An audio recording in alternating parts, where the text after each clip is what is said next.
Well, this is the Rocky Mountain Blizzard. This is the Blizzard 20, and it's the latest bike in my bike garage. And so, what's this one for? Well, it's for winter, so winter is coming. It's Canada. Basically, snow is going to get on the ground. It's going to be not fit for riding with even a mountain bike, really. Fat biking's really taken off in parts of Canada. And the area, there are trails that are maintained for fat bikes, cross-country skiing, snowshoeing, so all things that I do. And since I love the bike, I decided it was time to get a fat bike. Now, fat bike, as you can see, has much bigger tires. They look like motorcycle tires. They run at a lower pressure, so you have more traction in the winter. You can get versions that are studded.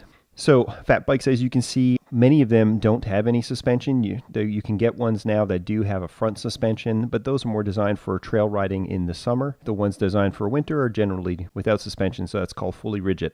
So let's take the bike for a ride, and this is going to be my first ride on the bike, and let's just see how it performs. Okay, so it doesn't come very often, but it's new bike day. Today, we have a fat bike.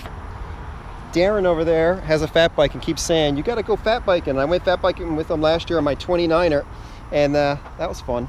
But in other words, I not. more than you did.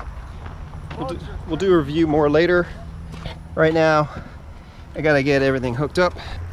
Let's ride. First ride. Oh my goodness, I'm on a tank.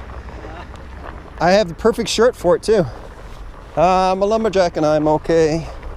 Oh, there's a good spot over here with some steep stuff. All right, coming up. Nah, actually it's turning better. We'll see what it's like.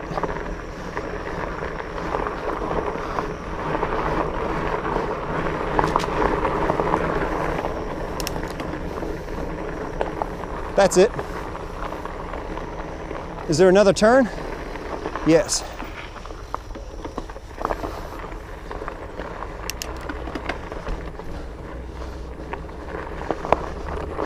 This is the old quarry trail. Good spot for snowshoeing. This is cross-country skiing. Ooh, look at this.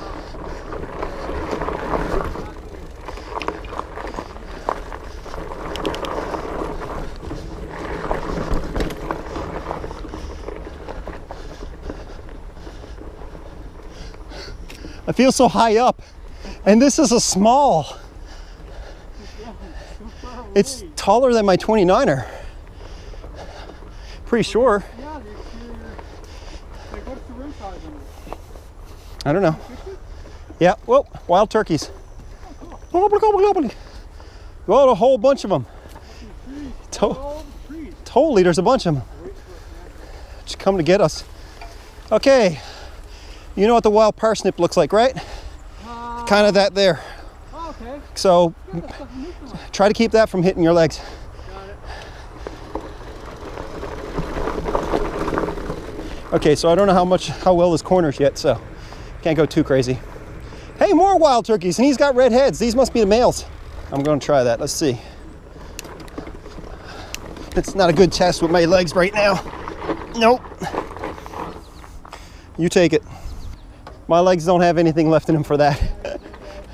Burned out from yesterday. Watch the turkeys.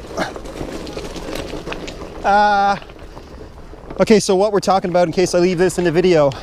Yesterday, I decided to do the crack 100 kilometers because I've never done it yet. I've always gotten just below it. Yeah, so I've always gotten just below 100, or always like 98 kilometers of that. So yeah, so when I did it, when I finished it, I laid on the floor, my feet elevated with some water next to me for about 2 hours.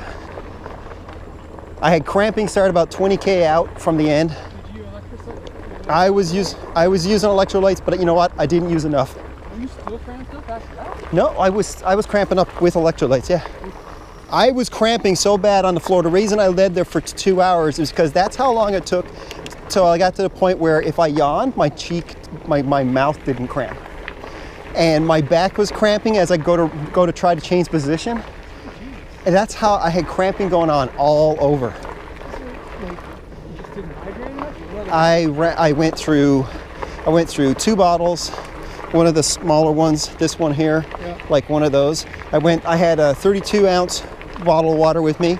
I bought that really big, tall, like the super tall Arnold Palmer. Okay, yeah. And I bought a 32-ounce coconut water that I drank as well. And I was still, oh, so thirsty. Whatever. I guess it was a little hotter than I expected. It was really hot in the beginning because I started early. I started at like 3. Yeah. And I knew it was going to take like 5. I started actually about 2:30. I knew it was going to take about 5 hours. Yeah, let's do it that way. This way will be a little bit more climate. The other way will be descending a bit. But it's more fun than that way. Oh, obstacles. Oh!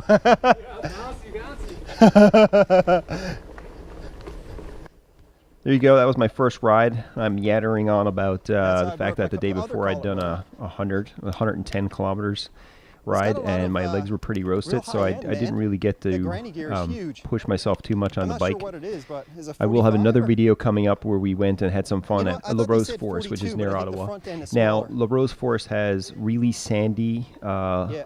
a sandy, loamy type of soil, so it's, so labeled it drains really 42, I well, so believe, it's just great like to my mountain ride bike, but after a it's got rainfall. smaller in the Also, front. when it dries My out, mountain bike, I think, your has a tires 30 will wash out if you're riding the even front. a thick mountain bike This tire, like a might be a 2.6, 22, 2.8 which inch is wide crazy. tire. So these tires are closer to 4 inches on the Yeah, there's fat bike.